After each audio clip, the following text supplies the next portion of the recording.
Welcome to RDBA's Morning Fix.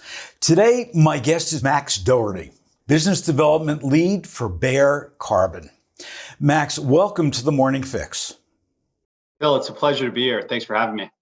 So I got to ask you the first question. What does decarbonization mean? And especially for retail dietitians who want to know more about sustainability, why is this important? Well, I think, Phil, starting at a high level, decarbonization is the recognition that as a society, we need to transition away from carbon and highly intensive fossil fuels across all industries if we aim to have a hospitable planet for the future and many generations to come. And in the case of the agriculture and food sector, I think that means clearly recognizing the fact that there is a fundamental tension that we need to embrace. And that tension is we have a growing planet of up to 10 billion people by 2050 that we need to continue to nourish and feed, while at the same time recognizing that the agri-food sector, all the way down to the retailer and to the consumer, has a real environmental footprint. And so it's not just about how do we produce more, it's how do we produce better so we can ultimately nourish this growing world while at the same time transitioning the agri-food sector, retail, and consumer foods to net zero. So Max, fossil fuels are in the news just about every day. And I think that the average person, and certainly the average shopper, thinks about fossil fuels in our food supply being petrochemicals for packaging. What are fossil fuels' role today in agriculture, and how does that need to change? Well, here's the thing, Phil. You're right to say that there are fossil fuels and fossil fuel related inputs associated within the agri-food system. But agriculture is also one of the greatest carbon sinks that exists out there. So what we're working on at Bayer Carbon is how do we provide farmers with the tools, support, and incentives to ultimately adopt climate smart farming practices, as well as even inputs that help them further reduce the carbon emissions associated with providing the commodities and inputs into our food system such that we can ultimately ensure that agriculture is sustainable and a much greater carbon sink, so taking emissions out of the atmosphere and bringing them into the ground and into plants rather than creating and emitting emissions. So we read a lot about the time is running short to do all this. How long will it take realistically for Bayer to be able to work with farmers to make this change? We're working day in and day out. One of the things about Bayer Crop Science and why we're so well positioned to really, I think, lead the sustainable transformation of agriculture and the agri-food sector is the unique confluence of capabilities that we have in digital farming, as well as in R&D innovation. And so, look, it's going to take years, and this is going to be a process that will occur step by step. But we're already working today across millions of acres globally to help farmers through this conservation journey, and believe we're well equipped to not only scale this up for farmers and across the Bayer ecosystem, but also to make sure that decarbonization is scalable for consumer foods and retail companies as well that are ultimately connected to the farmers in the value chain. So we see a lot of companies, CPG companies, really having initiatives as it relates to sustainability, everything that you're pointing out. So they're on board, but as you point out, it starts with the farmer. So when you go to a farmer and you talk to them about these kinds of changes that Bayer can help them with, what's your reaction? Well, I think, Phil, there's a lot of enthusiasm among farmers to find ways to be more productive and to be more sustainable. Ultimately, a decision that a farmer makes, it's never in a vacuum.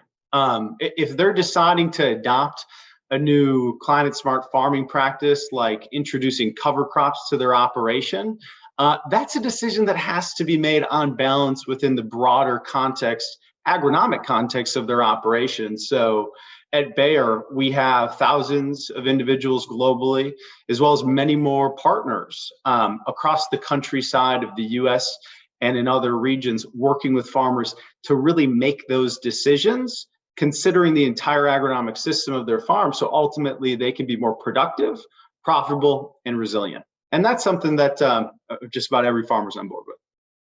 So, Max, probably the toughest question that I'm going to ask you is how do we communicate this to our shoppers?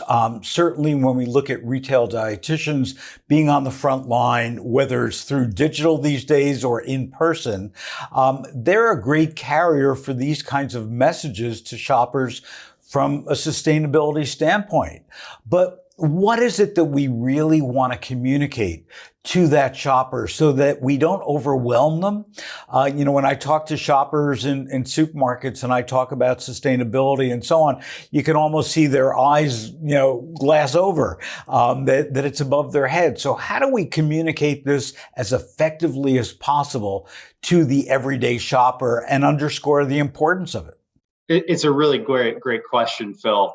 And it gets at the heart of why we at Bayer have launched Project Carbon View, which really aims at developing the digital infrastructure for not only footprinting the emissions and sustainability profile of the farm and ultimately the commodities that are produced on that farm, but actually being able to seamlessly track the emissions associated with a product that starts at the farm gate, but that goes all the way through the value chain to ultimately land on a retail shelf and in a consumer's shopping cart. And it's through, I believe, this type of digital infrastructure to connect the value chain that we can get at what you asked about, Phil, which is how do we clearly communicate to consumers what truly is sustainability?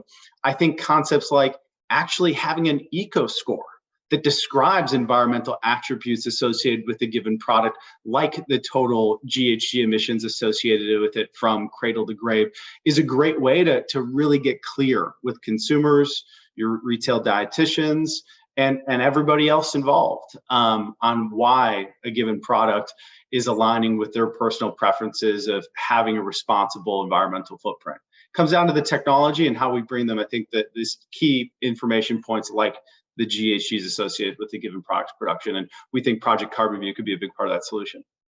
I think you're 1,000% correct. And the most important way that we can empower consumers and CPG companies is to align with their values. And everyone that I speak with, from CEOs of retailers down to, the consumers and the people who work in store, all have the wind at our back, if you would, on this. We know that we've got to do things. We know we've got to make these changes in order to have a planet to survive on and to have the, best tasting, best quality foods available. I think you're 1,000% correct. I also know that you've developed a partnership with Amazon. Tell us a little bit about that. Yeah, absolutely. This is the Project Carbon View that I referred to. It's in conjunction and collaboration with Amazon, as well as another one of our partners, Bushel. And as I mentioned, it's really aimed at creating the digital infrastructure for connecting the entire value chain. So ultimately, that when Phil, a farmer institutes climate smart farming practices and really works to improve the sustainability and stewardship of their operation, that those improvements, those emission reductions that are associated with the concrete action that they're taking can ultimately connect to a processor, to a food manufacturer, and to a retailer, so that, as we mentioned in our just prior discussion, consumers can be aware of the fact that the product that they're buying comes with these environmental attributes that are prioritizing sustainability. And when the consumer is aware of it, they're much more likely to buy those products from those farmers and from those brands that have this alignment with what they want. So I think education is key to this. And Max, thank you for doing a great job on this with every farmer that's out there and changing our world for the better. Thank you, Phil. I really appreciate having the time to have the conversation with you. I think you summed it up very well. Companies are invested in this, not because it's obviously the right thing to do, but also because consumers increasingly are expecting that the brands that are presented to them have sustainability at the core of their brand promise. And we're really pleased to be a part of enabling that future all the way across the value chain from farmer to consumer. Max, thank you today for joining us on The Morning Fix. It's been my pleasure. Thanks for having me.